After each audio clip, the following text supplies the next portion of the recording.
Today, I'd like to talk about dehydrated skin, as it is one of the things that I mentioned in my previous series where we were talking about the different skin types.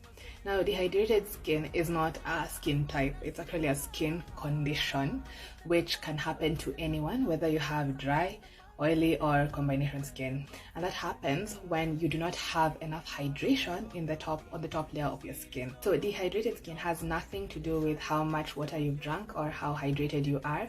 It is more about what you have done to the outer layer of your skin that now makes it to become dehydrated. And there are a few ways to know whether your skin is dehydrated or not.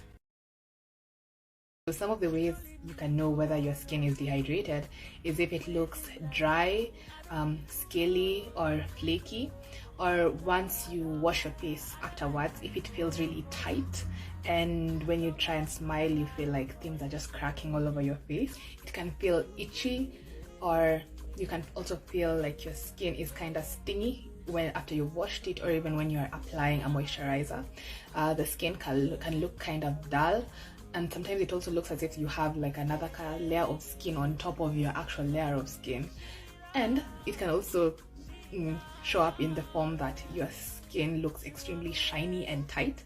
Like that is now a symptom of those people who are really over exfoliated or over cleansed, so they look really shiny tight, and then it still goes back to being cracky later on once it's completely dry. So how do you go about treating dehydrated skin? The first step is, if you are the reason that you're causing your own dehydrated skin, like for example by over cleansing or not moisturizing enough, now do the opposite of whatever you are doing, because that could have been the reason that was causing that.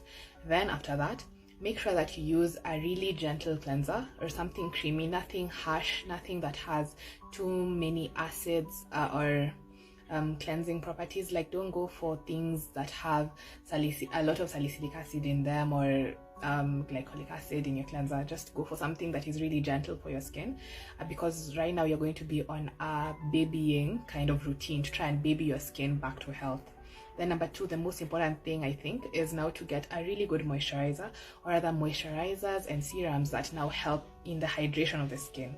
And for that you look for ingredients such as urea. I'll go later in depth when it comes to urea, because urea is an ingredient that is really much, I think it's very much overlooked, but it is extremely excellent when it comes to your skin.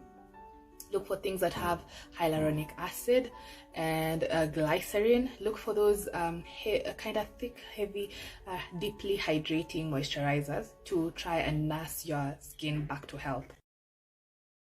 During the time that you're nursing your dehydrated skin back to health, make sure that you just cut out all actives that you like using, whether it's tretinoin, BHAs, AHAs, you name it, vitamin C even. Just go for the most basic of basics routines, which is a cleanser, a moisturizer and a sunscreen, and do this for about 2 weeks or so. Then you'll start seeing your skin coming back to health. And even after that, just make sure that you maintain the health of your skin. Don't go back to doing the harsh things that caused you to get dehydrated skin in the first place. And yeah, I think that's it when it comes to dehydrated skin. If you have any questions, feel free as usual to leave them down below.